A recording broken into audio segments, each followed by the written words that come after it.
శంషాబాద్ అంతర్జాతీయ విమానాశ్రయంలో తిరుపతికి వెళ్లాల్సిన ప్రయాణికులకు విమానయాన సంస్థ చుక్కలు చూపించింది.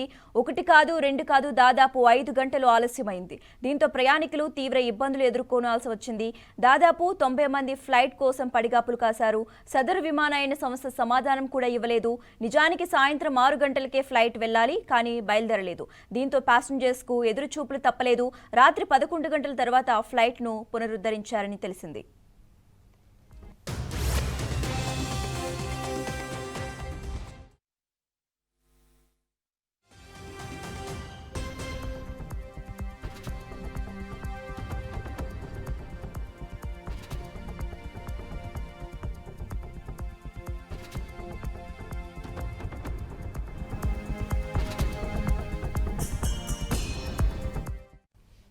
శంషాబాద్ అంతర్జాతీయ విమానాశ్రయంలో తిరుపతికి వెళ్లాల్సిన ప్రయాణికులకు విమానయాన సంస్థ చుక్కలు చూపించింది.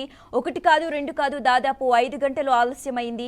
దీంతో ప్రయాణికులు తీవ్ర ఇబ్బందులు ఎదుర్కొనాల్సి వచ్చింది. దాదాపు 90 మంది ఫ్లైట్ కోసం పడిగాపులు కాశారు.